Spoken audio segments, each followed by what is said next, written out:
Hello friends, welcome back to our channel. Daily வந்து பார்த்திங்கன்னா நம்ம டெய்லி ஒரு ஷார்ட்ஸ் வந்து போட்டுட்ருக்கோம். சரி, இனிமேல் வந்து உங்களுக்கும் யூஸ்ஃபுல்லாக இருக்கணும், போடுற எனக்கும் வந்து மன திருப்தியாக இருக்கணும் அப்படிங்கிறதுக்காக நான் வந்து டெய்லி ஒரு தகவலை வந்து சொல்லலான்னு இருக்கேன்.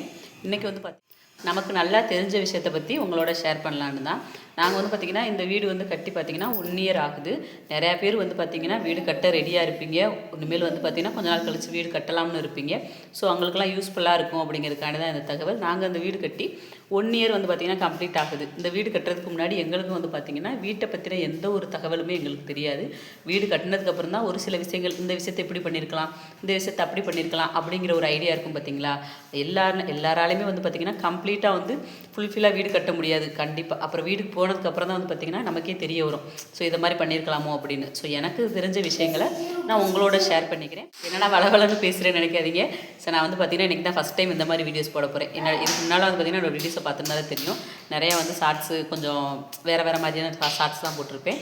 ஸோ கொஞ்சம் யூஸ்ஃபுல்லாக இருக்கட்டுமே, எனக்கு தெரிஞ்ச விஷயத்த உங்களோட ஷேர் பண்ணலாம் அப்படின்னு சொல்லிட்டு சொல்லலாம்னு இருக்கேன். சரி, எல்லோரும் வந்து பார்த்திங்கன்னா ஓப்பன் கிச்சன் வச்சு வந்து கட்ட மாட்டோம். ஒரு சிலர் வந்து ஓப்பன் கிச்சன் வந்து விருப்பம் இல்லாமல் கட்டியிருப்போம். சிம்பிளாக கட்டுறவங்க ஓப்பன் கிச்சன் வந்து இருக்காது. எங்களுக்கு வந்து பார்த்திங்கன்னா ஓப்பன் கிச்சன் கிடையாது. அதனால் வந்து பார்த்திங்கன்னா மேலே எக்ஸ்ட்ரா ஸ்பேன் வச்சுருந்தோம். ஸோ கண்டிப்பாக வந்து அதை நீங்கள் வச்சுருங்க. எக்ஸ்ட்ரா ஸ்பேன் வச்சிங்கன்னா தான் வந்து பார்த்திங்கன்னா நம்மளோட எண்ணெய் பசையெல்லாம் வந்து வெளியில் போகும். எங்களில் வந்து பார்த்திங்கன்னா மேலே பார்த்திங்கன்னா ஃபேன் வச்சுருக்கோம் பார்த்திங்களா, அதில் வந்து அந்த இதில் லைட்டாக வலிஞ்சிருக்கு பாருங்கள், தெரியுது அவங்களுக்கு? ஒருங்க காமிக்கிறேன். எண்ணெய் மாதிரி வலிஞ்சிருக்கு பார்த்திங்களா, அது வந்து பார்த்திங்கன்னா ஃபுல்லாக எண்ணெய் பசை தான். இதோட எண்ணெய் பசை அந்த மாதிரி வலிகிறதே. இதுக்கு இன்னொரு விஷயம் என்னென்னு பார்த்தீங்கன்னா, அந்த டைல்ஸ் ஒட்டுறோம்ல, நம்ம கிச்சனில் டைல்ஸ் ஒட்டையில் மேலே டாப் வரைக்கும் ஒட்டிட்டிங்கன்னா இந்த இஷ்யூ வந்து இருக்காது. க்ளீன் பண்ணுறதும் வந்து பார்த்திங்கன்னா ரொம்ப ஈஸியாக இருக்கும். எண்ணெய் பசை வந்து அதிகமாக கிச்சனில் படியும்ல. நம்ம டைல்ஸை பாருங்கள், டைல்ஸ் எவ்வளோ க்ளீனாக இருக்குது. மேலே இருக்க அந்த செவரில் பார்த்திங்கன்னா இதாக இருக்கும். 1 இயர் தான் ஆகுது, இப்போவே இவ்வளோ தூரம் இருக்குது.